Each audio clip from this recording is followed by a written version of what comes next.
안녕하십니까. 한성대 정병용 교수입니다. 여러분과 함께 인간공학이라는 주제로 강의를 하게 돼서 정말 기쁘게 생각합니다. 먼저 간단하게 제 소개를 하도록 하겠습니다. 저는 1990년도에 한성대학교에 부임해서 2000년부터는 기업 현장을 돌아다니면서 고객이나 작업자에게 편하게 안전하게 할 것인가에 관한 인간공학적인 개선 활동을 해왔습니다. 인간공학 개론에 대해서 말씀을 드리도록 하겠습니다. 인간공학 개론에서는 인간공학이란 어떠한 학문인가에 대해서 말씀을 드리고, 인간의 정보 처리 과정이 어떤 과정을 통해서 진행되는가, 그리고 설계할 때 인간의 정보 처리 과정이 어떻게 이용될 수 있나 하는 내용을 다루도록 하겠습니다. 우리가 제품을 사용하거나 작업장에서 무언가 설비를 사용할 때 사용하기 불편한 것들이 많이 있죠. 우리는 대부분 이렇게 불편한 경우에 어떤 사람이 이렇게 만들었어? 이걸 어떻게 써? 조금만 이렇게 고쳤으면 얼마나 좋을까 하는 생각을 갖게 됩니다. 몇 가지 사례를 들어보도록 하겠습니다. 오른쪽 적산전력계의 눈금을 읽어보시기 바랍니다. 디자이너는 디자인이 참 참신하다, 공간이 절약된다 하는 생각을 가지고 아날로그 타입의 눈금을 0, 1, 2, 3, 4, 5, 6, 7, 8, 9를 시계 방향으로, 그리고 7과 8을 같이 쓰면서 반시계 방향으로 0, 1, 2, 3, 4, 5, 6, 7, 8, 9를 디자인하였습니다. 검침원 입장에서 보면 시간도 많이 걸리고 실수도 할 수 있는 부분이죠. 여러분도 한번 읽어보시기 바랍니다. 수치가 얼마인가요? 사실 정확하게 읽으려면 제일 오른쪽에 수치부터 읽어야 되겠죠. 오른쪽에 5자를 기준으로 해서 두 번째 눈금이 오른쪽에서 두 번째는 6과 7 사이이기 때문에 6이 될 것이고, 세 번째 눈금은 오른쪽에서 세 번째 눈금은 7과 8 사이이기 때문에 7이 될 것입니다. 그리고 제일 왼쪽에서 첫 번째에 있는 눈금은 8이 되겠죠. 이걸 읽는데 여러분들이 시간도 많이 걸리고 하였다면, 이러한 작업이 이렇게 디지털 값으로 진행된다면 에러도 발생하지 않고 시간도 절약되겠죠. 이번에는 우리 냉온수기를 한번 생각해 보겠습니다. 원래 냉온수기에는 두 가지에 기대하는 바가 있습니다. 빨간색에서는 뜨거운 물, 파란색에서는 차가운 물. 이러한 첫 번째 개념적인 기대와, 두 번째는 뜨거운 물은 왼쪽에 있다라는 기대가 있죠. 그런데 그림에 보는 냉온수기는 수리하는 사람이 수리할 때 잘못 배치를 했는지 이렇게 돼 있었습니다. 제가 일회용 커피를 참 좋아합니다. 일회용 커피에 털 일회용 컵에다가 넣은 다음에 정신이 집중될 때는 문제가 없습니다. 그런데 전화를 걸거나 생각이 많을 때는 아무 생각 없이 왼쪽에 컵을 대는 것입니다. 여러분도 한번 생각해 보세요. 종이컵에 차가운 물이 떨어졌을 때 동동동동 뜨는 그 커피 어떻게 처리할까? 배신감 한번 생각해 보시기 바랍니다. 우리가 이렇게 기대하는 바와 일치하지 않게 만들면 실수하게 되어 있습니다. 이번에는 사람의 신체적인 특성을 고려하는 부분에 대해서 생각해 볼까요? 우리 조리 직종에서 아주머니들이 요리를 다 하신 다음에 운반을 하게 되죠. 왼쪽 사진은 손잡이가 없습니다. 아주머니가 힘들게 운반을 하게 되겠죠. 반면에 오른쪽에 손잡이가 있습니다. 훨씬 더 편해질 것입니다. 손잡이가 있고 없음에 따라서 일의 힘든 정도가 달라진다고 볼 수 있습니다. 이번에는 부품 작업에 대해서 한번 생각해 보도록 하겠습니다.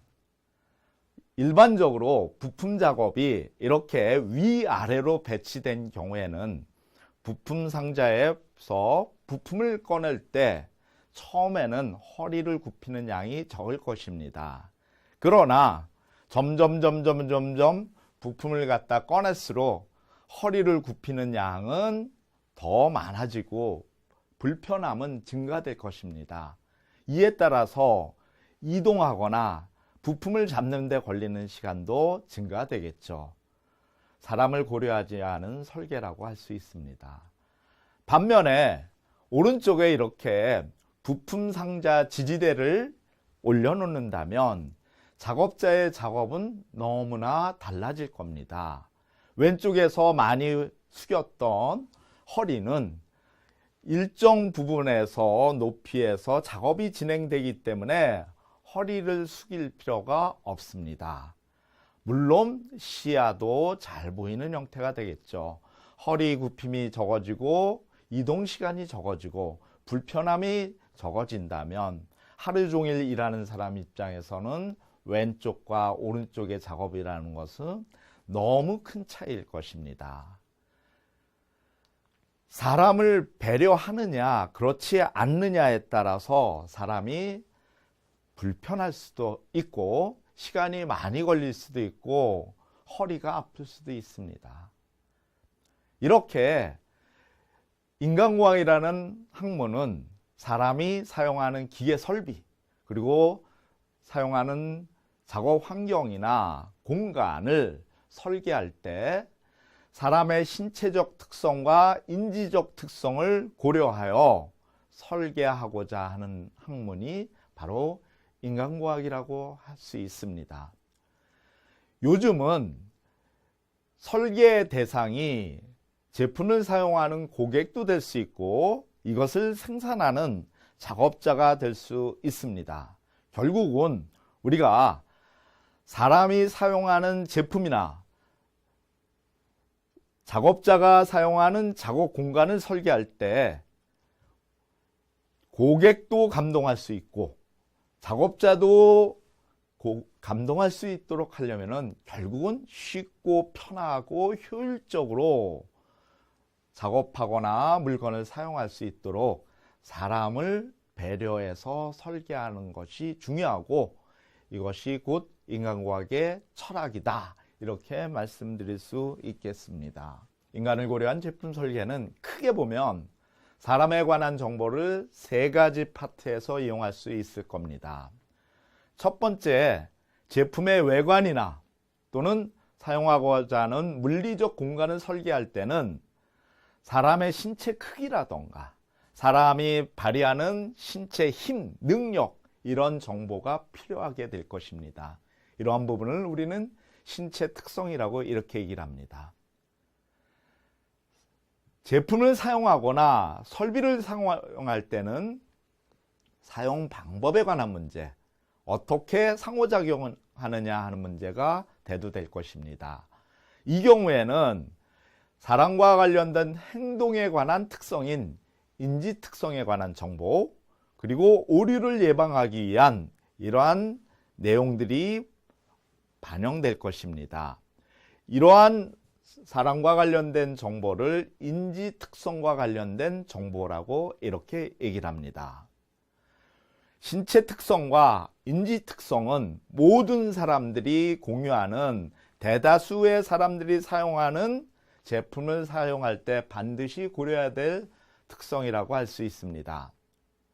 또 한 가지 특성을 생각할 수 있는데 제품의 경쟁력을 높이기 위해서 제품을 좀 더 특이하고 사람에게 뭔가 즐거움이나 기쁨을 갖다가 가져줄 수 있는 컨텐츠를 제공하기 위해서는 사람의 개성이나 감성에 관한 특성에 관련된 정보를 반영할 수 있겠습니다. 이렇게 신체 특성이나 인지 특성 그리고 감성에 관한 특성을 갖다 고려한다면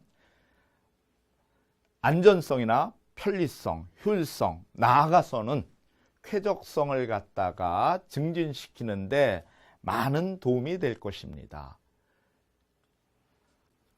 이렇게 사람에 관한 정보를 이용해서 설계할 때 우리는 인간 기계 시스템 또는 유저 인터페이스라는 사용자 인터페이스라는 용어를 사용합니다.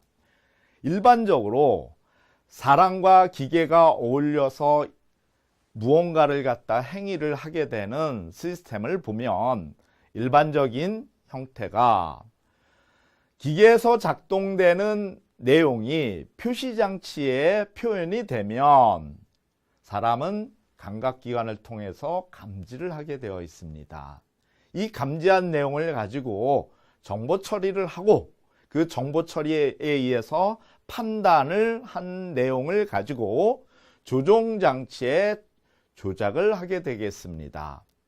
이렇게 조작한 내용은 다시 또 기계 시스템에 반영이 돼서 원하는 기능을 수행하게 되겠죠. 우리가 이렇게 기계와 사람이 어울려서 정보를 주고받는 공간을 우리는 사용자 인터페이스라고 얘기하고, 이 사용자의 인터페이스는 사람과 기계가 만나는 접점이라는 의미이고 실질적인 정보 교환이 일어나는 창구라고 할 수 있습니다.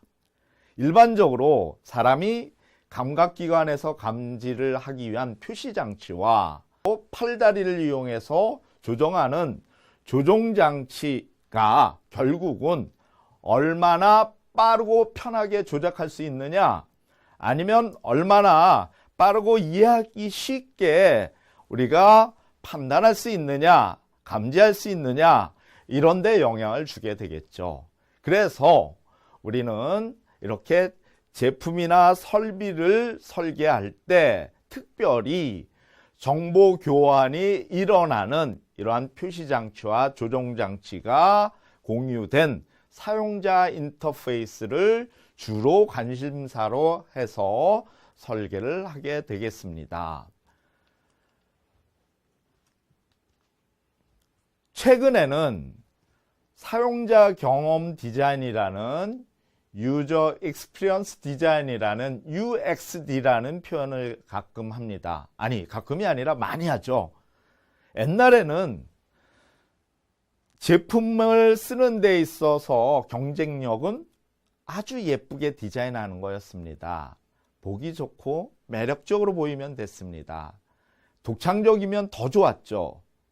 그 이후에 제품의 개념은 예쁠 뿐만이 아니라 효율적이고 신뢰성이 있는 이런 작동에 관한 문제로 제기가 되었습니다. 인간공학도 이쪽에 있어서의 한 파트를 담당한다 할 수 있겠죠. 최근에는 제품이나 설비에 관한 부분은 제품의 외관, 작동에 관한 편리성 외에 컨텐츠가 있어야 된다는 겁니다. 내용이 있고 스토리가 있고 사용자의 경험을 반영한 만족감이 같이 공유될 때 사용자들은 좀 더 편하고 친숙하고 그 다음 에러도 범하지 않는다는 것입니다. 그래서 최근에는 많은 제품을 디자인하거나 생산할 때 사용자가 어떻게 행동하고 있는가, 사용자가 어떻게 제품을 갖다가 이용하고 있는가에 대한 사용자 경험을 갖다가 조사해서 이 내용을 반영하는 디자인이 많이 진행되고 있고, 작업장에서도 우리가 작업자가 혹시라도 규정을 갖다가 위반한다던가 또는 사용되는 설비가 불편하다 그래서 다른 형태로 쓴다라던가 이런 것들은 결국은 작업자를 고려하지 않은 컨텐츠나 또는 경험 요소가 있기 때문이라고 볼 수 있기 때문에 앞으로는 작업장도 외관, 그 다음 작동되는 부분뿐만이 아니라 컨텐츠에 관련된 경험에 관한 부분들도 중요한 이슈가 되리라고 생각합니다.